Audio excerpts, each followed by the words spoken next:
Apple iPad 11th generation A16 chip के साथ, और हमने 10th जनरेशन वाला चैनल पे रिव्यू कर रखा है जो फ्लिपकार्ट सेल में अंडर 30,000 चला गया था। एंड अभी भी इसका प्राइस 27-28,000 के आसपास है, लेकिन स्टार्टिंग वेरिएंट ही 64 GB का है और उसके बाद सीधा 256 GB। एंड अभी हमने कुछ दिन पहले मैकबुक एयर M4 की वीडियो बनाई थी, उसी वीडियो में आपने देखा था हमने ये भी लगे हाथ खरीद लिया था, और ये 35,000 रुपीज का है। बेस वेरिएंट 128 GB, उसके ऊपर कुछ बैंक ऑफर लग के ना 30,000 का हमारे को पड़ा, तो काफी वैल्यू फॉर मनी टैबलेट ये बन जाता है। लेकिन अंडर 30,000 में Xiaomi Pad 7 भी है मार्केट में, इसका भी वैसे डेडिकेटेड रिव्यू है चैनल पे, लेकिन इस वीडियो में कंपेयर करेंगे कि भाई Xiaomi Pad 7 बेटर है या फिर iPad, या फिर दोनों कहां बेटर है और आपको कौन सा लेना चाहिए। तो देखो डब्बा उब्बा तो अपना उसी वीडियो में खुल गया था, वो वाली वीडियो देख लेना इसके बाद। एंड यहाँ पे सबसे पहले वेरिएंट्स की बात कर लेते हैं। यहाँ पे 128 GB 11th जनरेशन में मिनिमम मिल जाता है, एंड Xiaomi Pad 7 भी 128 GB से ही शुरू होता है, लेकिन 28,000 रुपीज का है। एंड 1500, 2000, 3000 के कार्ड ऑफर, बैंक ऑफर तो आराम से मिल जाते हैं, वो मैं बात नहीं करने वाला, वो तुम खुद देख लेना। सबसे पहले आ जाती है भाई साहब सुंदरता। यहाँ पे अगर 10th जनरेशन और 11th जनरेशन के iPad को देखोगे तो बिल्कुल सेम है, आगे पीछे ऊपर नीचे बिल्कुल सेम है, इवन कलर तक सेम है। और शुरू में जब मैं दोनों को देख रहा था मेरे को समझ में नहीं आ रहा था कौन सा 10th है कौन सा 11th। फिर मैंने एक बड़ा डिफरेंस देखा, वो है टेक्स्ट का। जो पीछे iPad लिखा है ना,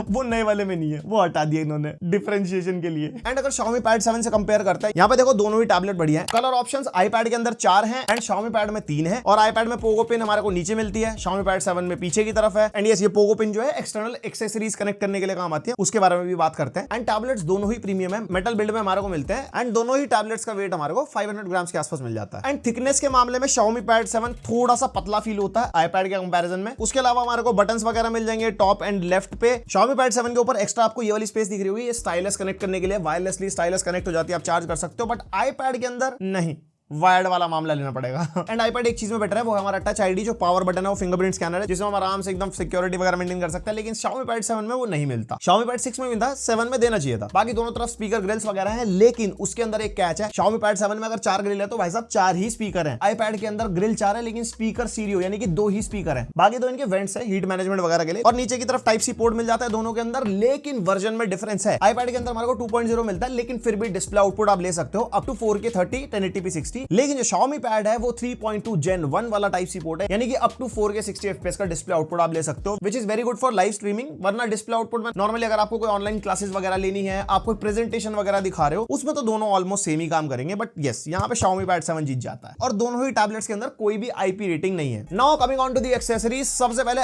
iPad। भैया 30,000 रुपए का तो iPad है, लेकिन इसके साथ का जो फोलियो केस है 25,000 का भाई साहब कीबोर्ड वाला केस है, इसके अंदर ट्रैक पैड वगैरह भी है। एंड भाई इतने में तो एक और iPad आ जाएगा ना। वैसे आप थर्ड पार्टी एक्सेसरीज वगैरह भी ले सकते हो, मिल जाती है Amazon वगैरह में, चेक कर लेना। एंड अगर एप्पल पेंसिल लेनी है तो 8,000 रुपीज की मिलेगी आपको, फर्स्ट जनरेशन वाली, जो वायरलेस नहीं है, वो टाइप सी के थ्रू चार्ज होती है। लेकिन एक्सेसरीज के मामले में Xiaomi Pad बेटर है। 9,000 रुपीज में कीबोर्ड आ जाता है विद ट्रैक पैड, एंड एक नॉर्मल कीबोर्ड आता है विदाउट ट्रैक पैड वाला, दैट इज 5,000 रुपीज, और जो स्टाइलस है इसकी 6,000 रुपीज की है, लेकिन वायरलेस चार्जिंग वाली है। बाकी पाम रिजेक्शन वगैरह वो तो हमारे को दोनों स्टाइलस मिल जाए, एंड स्टाइलस दोनों की अच्छी है, ऐसी कोई दिक्कत नहीं है। देन आते हैं स्पीकर्स। यहाँ पे भाई Xiaomi Pad 7 क्लियर विनर है, क्वाड स्पीकर मिलते हैं, स्टीरियो सेपरेशन बढ़िया है, लाउड है साउंड, एंड क्लियर भी है। iPad 10 जनरेशन से 11 जनरेशन में स्पीकर में कोई जंप नहीं है, एज इट इज सेम ही स्पीकर मिलते हैं। और डॉल्बी एटमॉस हमारे को दोनों के अंदर ही मिलता है। डॉल्बी एटमॉस का अगर किसी को नहीं पता, अगर आप डॉल्बी कंपैटिबल वाले हेडफोन्स या स्पीकर यूज कर रहे हो थ्रू योर टैबलेट, तो आपको फुल आउटपुट मिलता है वहां पे। और दोनों ही टैबलेट्स के अंदर कोई भी हैप्टिक्स नहीं है, मेरे हिसाब से होना चाहिए था कॉलिंग वगैरह के लिए, जैसे व्हाट्सएप कॉल्स आ रही है या फिर आप कीबोर्ड पे टाइपिंग कर रहे हो, तो एक हैप्टिक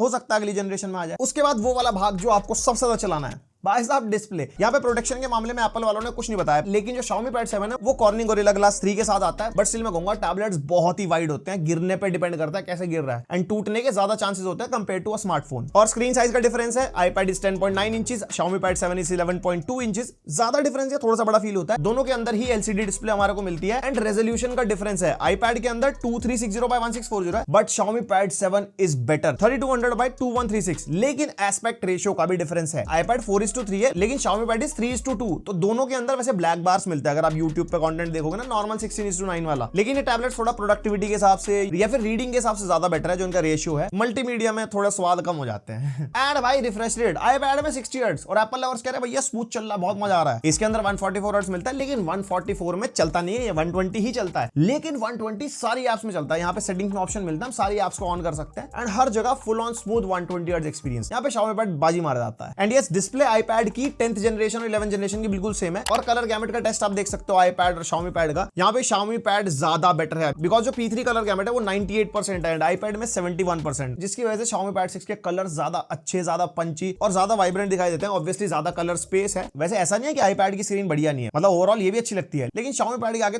थोड़ी सी फीकी लगती है। और यहाँ पे रोल ब्राइटनेस का भी है। Xiaomi पैड 7 के अंदर अप टू 611 निट्स की ब्राइटनेस हमारे को मैक्सिमम मिली टेस्टिंग में। iPad के अंदर 500 निट्स के आसपास थी, तो यहाँ पे ज्यादा ब्राइट भी फील होता है। इवन अगर हम आउटडोर में भी यूज करते हैं ना, तो Xiaomi पैड 7 ज्यादा बेटर फील हो रहा था iPad के कंपैरिजन में। और iPad 11 जनरेशन के अंदर कोई भी HDR और डॉल्बी विजन का सपोर्ट नहीं है। Xiaomi पैड 6 के अंदर डॉल्बी विजन एंड HDR दोनों का सपोर्ट मिलता है। नेटफ्लिक्स की ऐप में अगर आप डॉल्बी वाला कंटेंट देखोगे तो डॉल्बी विजन शो करता है। एंड यूट्यूब पे 4K 60 HDR में कोस्टा रिका मान लो चला ली जैसा कुछ भी है, तो जहां जहां HDR का सपोर्ट होगा वो आपको मिलेगा। और एक्स्ट्रा सर्टिफिकेशन जिसमें एप्पल तो भाई बिलीव ही नहीं करता, लेकिन Xiaomi के अंदर हमारे को TUV Rhineland की low blue light, flicker free and circadian friendly बहुत सारी सर्टिफिकेशन मिलती है। ये बेसिकली हमारे आईज के लिए होती है, लंबे टाइम तक यूज करोगे। फ्लिकर फ्री है, लो ब्लू लाइट है, हार्म नहीं करेगी। हो सकता है इनकी डिस्प्ले बढ़िया हो, लेकिन ऐसे कुछ सर्टिफिकेशन बताते नहीं, तो हमें भी नहीं पता। और हाँ, एक चीज iPad के अंदर हमारे को ट्रू टोन मिलता है, जो कलर टेम्परेचर को ऑटोमेटिकली ट्वीक कर देता है आपके सराउंडिंग के हिसाब से। लेकिन Xiaomi पैड 7 में ऐसा कुछ नहीं है। मैनुअली कर सकते हो आप कलर टोन वगैरह चेंज, लेकिन ऑटोमेटिक नहीं है। एंड उसके बाद तकनीकी बातें, iPad 10 और 11 जनरेशन के अंदर चिप चेंज हो चुकी है, लेकिन अगर आप देखोगे तो कोर काउंट एक कम है, लेकिन 4nm बेस्ड है, तो ज्यादा पावर एफिशिएंट है। GPU कोर सेम है, 16 कोर का न्यूरल इंजन है एंड रैम का डिफरेंस है 4GB से अब 6GB हो चुकी है मिनिमम। तो यहाँ पे आप ज्यादा बैकग्राउंड में चीजें चला पाओगे। और बेस मेमोरी तो मैं आपको बता ही चुका, 128GB और ब्लूटूथ वर्जन 5.2 से 5.3 हो चुका है। ये तो iPad का इंक्रीमेंट होगा, लेकिन अगर आप Xiaomi पैड 7 से कंपेयर करोगे तो ये रही पूरी की पूरी स्पेसिफिकेशन आपके सामने, आप देख सकते हो। वैसे टेक्निकली बनता नहीं है क्योंकि एंड्रॉइड अलग आर्किटेक्चर है, हमारा iPad OS बिल्कुल अलग है। यहाँ पे अगर वाईफाई और ब्लूटूथ वर्जन देखोगे तो यहाँ पे Xiaomi पैड 7 बेटर है। एंड iPad के अंदर हमारे को सेल्यूलर भी मिलता है, जो कि ऑब्वियसली बहुत महंगा है। Xiaomi पैड के अंदर कोई भी सेल्यूलर ऑप्शन नहीं है, जो कि एक बहुत बड़ा डील ब्रेकर बन सकता है उन लोगों के लिए जो स्पेसिफिकली अपने बच्चों के लिए टैबलेट लेते हैं कि भाई बंदा बाहर जाएगा, कुछ हर टाइम हर जगह वाईफाई अवेलेबल नहीं होता ना, तो हॉटस्पॉट चाहिए होगा। तो वहां पे मेरी शिकायत है Xiaomi से कि भाई एक सेल्यूलर वाला ऑप्शन भी रखना चाहिए। और उसके बाद परफॉर्मेंस बेंचमार्क, जिसके अंदर कंपैरिजन कोई सेंस बनाता नहीं है, जिसका मैं बता चुका हूं दोनों का आर्किटेक्चर डिफरेंस है, लेकिन फिर भी देख लो एक बार। अंततः बेंचमार्क के अंदर हमारा A16 Bionic सबसे ज्यादा नंबर लेके आता है। सेकंड नंबर पे हमारा 7 Plus Gen 3 है Xiaomi पैड 7 एंड A14 से ऑब्वियसली अच्छा खासा जंप है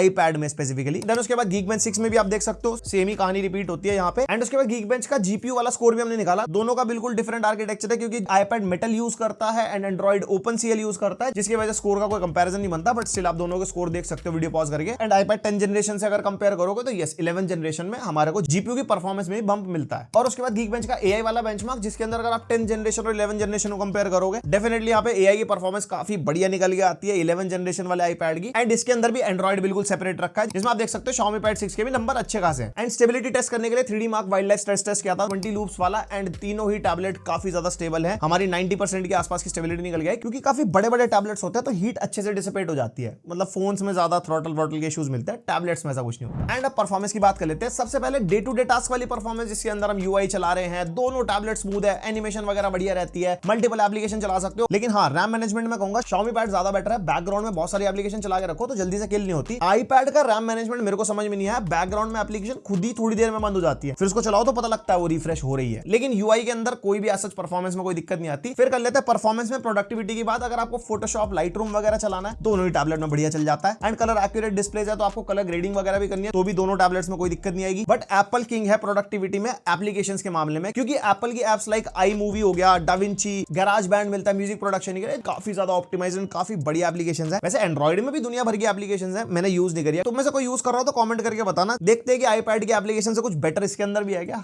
देन परफॉर्मेंस में अगर गेमिंग वाली बात करते हैं तो iPad में 60 हर्ट्ज की डिस्प्ले है, चिपसेट इसका काफी बढ़िया परफॉर्मिंग है, सारे गेम्स ऑलमोस्ट 60 FPS पे चल जाते हैं, कोई ऐसी दिक्कत नहीं आती। एंड 11 जनरेशन वाले iPad में एक चीज बेटर है, 128GB मिनिमम है, तो अच्छे खासे गेम्स आप स्टोर कर सकते हो, क्योंकि गेम्स के साइज बहुत बड़े बड़े हो चुके हैं आजकल भाई। और जो AAA वाले गेम्स है ना, रेजिडेंट इविल हो गया, असासिन्स क्रीड हो गया, डेथ स्ट्रैंडिंग हो गया, वो iPad 11 जनरेशन पे नहीं चलते। उसके लिए A17 और उससे ऊपर की चिप होनी चाहिए, उसमें M1, M2, M3, M4 भी आता है, इसमें चलेगा। इस गलतफहमी मत रहना। और यही official play store, app store वाले गेम्स की अगर बात करते हैं तो Xiaomi पैड 7 की परफॉर्मेंस भी बहुत बढ़िया है। इसकी वीडियो में हमने FPS मीटर के साथ गेम टेस्ट कर रखे हैं, आप वो जाके चेकआउट कर सकते हो। लेकिन स्टिल मैं एक चीज कहूंगा, Xiaomi पैड गेमिंग में किंग है आईपैड के कंपैरिजन में। क्यों? Because of emulation. इम्यूलेशन के मामले में एंड्रॉइड तो भैया बादशाह है। आप बढ़िया एमुलेटर वगैरह डाल के रोम्स वोम्स डाउनलोड करके खेलो, जो आईपैड में हो जाता है, लेकिन बहुत कॉम्प्लिकेटेड प्रोसेस है। जुगाड़ सब चीज है, लेकिन फिर वही बात है, एक्सटर्नल एप्लीकेशन डाल लो, ज्यादा परमिशन वगैरह होगी, बहुत सारी चीजें। लेकिन एंड्रॉइड टैबलेट में प्ले स्टोर पे ऑलमोस्ट सारे एमुलेटर्स मिल जाते हैं। और थोड़ी ज्यादा एक्स्ट्रा एमुलेशन वाली बातचीत करने, वो भी मतलब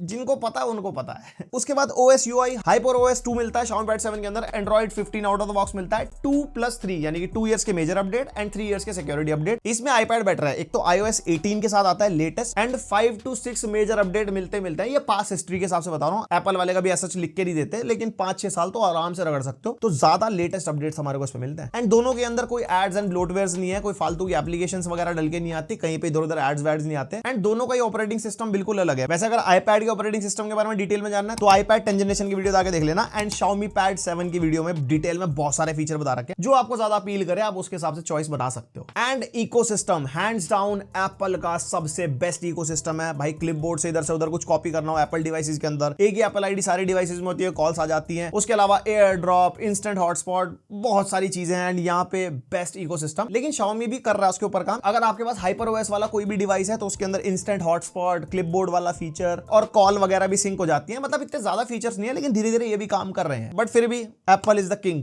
एंड उसके बाद बैटरी चार्जिंग, यहाँ पे एप्पल iPad में अभी भी 20 वॉट की ही चार्जिंग मिलती है। 10 जनरेशन में भी 20 वॉट ही थी, लेकिन Xiaomi Pad 7 45 what. And battery mAh के मामले में भी Xiaomi Pad 7 में 8850 mAh की मिलती है, लेकिन यहाँ पे iPad में वही 10 जनरेशन वाली बैटरी मिलती है 7600 mAh के आसपास की। और चार्जिंग स्पीड्स वही 2 hours 15 मिनट्स के आसपास लगते हैं iPad को फुल चार्ज होने में। एंड वहीं पे 45 वॉट Xiaomi Pad के अंदर लगाओगे तो बढ़िया 1 hour 20 मिनट्स के आसपास में चार्ज हो जाता है। और जो बैटरी बैकअप है, भले ही mAh के अंदर डिफरेंसेस हो, लेकिन दोनों के अंदर हमारे को 7 to 10 आवर का स्क्रीन ऑन टाइम मिल जाता है, डिपेंडिंग अपॉन योर यूसेज। और अगर गेमिंग करोगे तो ऑब्वियसली उससे कम हो जाएगा, लाइक 3 to 4 आवर्स के आसपास। वो भी गेम कितनी हैवी चला रहे हो कुछ भी है। एंड उसके बाद आता है कैमरा। कैमरा के अंदर एप्पल विनर है क्लियर। यहाँ पे 10 जनरेशन से कोई अपग्रेड नहीं है, कैमरा सेम है। वही 12 मेगापिक्सल का फ्रंट कैमरा मिल जाएगा ultra wide, and 12 he megapixel का बैक कैमरा। Xiaomi Pad 7 के अंदर फ्रंट 8 है एंड बैक 13 मेगापिक्सल है। मेरे हिसाब से फ्रंट ज्यादा होना चाहिए था, क्योंकि फ्रंट ज्यादा यूज होता है टैबलेट्स में, लाइक वीडियो कॉल्स वगैरह में या जो भी है। एंड यहाँ पे फोटो सैंपल्स आप देख सकते हो भाई। iPad के कलर्स बहुत ज्यादा नेचुरल और बढ़िया लगते हैं। ऐसा नहीं Xiaomi Pad के भी खत्म है कुछ भी है, बट वही है, टैबलेट के कैमरा से इतनी उम्मीद करनी चाहिए। कोई डॉक्यूमेंट की फोटो खींचनी हो या छोटी मोटी ऐसी किसी को कुछ भेजना है, किसी सामान की फोटो, हिसाब किताब की फोटो,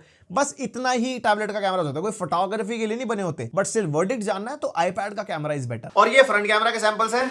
ये iPad 1080p 60, ये हमारा Xiaomi Pad जो हमारा 1080p 30 fps है।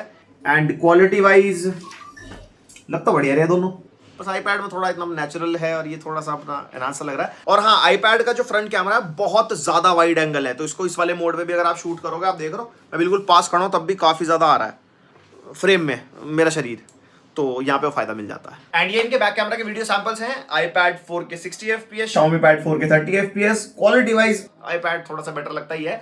बाकी आप बताओ अपना ओपिनियन कमेंट सेक्शन में। अगर आपको मीटिंग्स वगैरह लेनी हो, छोटी मोटी वीडियोस वगैरह बनाओगे तो बैक कैमरा से कुछ ऐसी क्वालिटी आएगी। तो भाई देखो, ये हो गया पूरा comparison Xiaomi Pad 7 versus iPad 11 generation. सबसे पहले iPad 10 जनरेशन और 11 जनरेशन का थोड़ा सा वर्डिक्ट क्लियर कर देता हूं। देखो, चिपसेट के अलावा कुछ नया नहीं है, एज इट इज पूरा टैबलेट सेम है। हाँ, एक iPad का ठप्पा हटा दिया पीछे से, बस सिंपल प्लेन एप्पल छपा हुआ है पीछे। तो अगर आपको यहाँ पे नया iPad ही लेना है तो definitely go for 11 generation due to 6GB RAM and 128GB base storage. और हमारा जो चिपसेट है वो तो बढ़िया हो ही चुका है। एंड अगर आपको iPad ही लेना है, डॉक्यूमेंट वाले काम करने हैं, मल्टीमीडिया वगैरह देखना है, ज्यादा स्टोरेज की नीड नहीं है, तो भाई 10 जनरेशन भी गलत चॉइस नहीं है। लेकिन अगर ये आपको 25,000 से नीचे मिलता है, उससे ऊपर अगर पैसे खर्च रहे हो तो फिर 11 जनरेशन ही आपके लिए ऑप्शन है। एंड Xiaomi Pad 7 जहां कमियां थी, जहां बढ़िया था, सारा बता दिया। वैसे काफी मामले में बेटर हो जाता है iPad से, बट स्टिल यहाँ पे आपको फिर भी बता देता हूं, जिसको iPad के मजे लेने हैं ना, अगर आपके पास एप्पल डिवाइसेस है, मैकबुक है, आईफोन है, तो मैं कहूंगा आप iPad के लिए जाओ। एंड अगर आप एंड्रॉइड से ज्यादा लगाव रखते हो, एंड्रॉइड फोन यूज करते हो या कुछ भी है, तो Xiaomi Pad 7 आपके लिए बेटर ऑप्शन है। जहां बढ़िया थे, जहां कमियां थी, दोनों में साइड बाय साइड लेके चला था। एंड मैं सोच रहा था किसी एक को जिताऊंगा, लेकिन मैं जिता नहीं पाया। आपके क्या थॉट्स है मेरे को कमेंट करके बताओ, लिंक्स वगैरह डिस्क्रिप्शन में दे दूंगा। And detail video Xiaomi Pad 7 का है ही, वो भी देख लेना। बाकी iPad का तो आपको सब पता ही दिया। Like, share, subscribe. एंड ऐसी वीडियोस पसंद आती है तो बेल आइकन पे ऑल भी। और कोई सजेशन क्वेरी हो तो कमेंट सेक्शन खुला है। मिलते हैं नेक्स्ट वीडियो, तक के लिए बाय।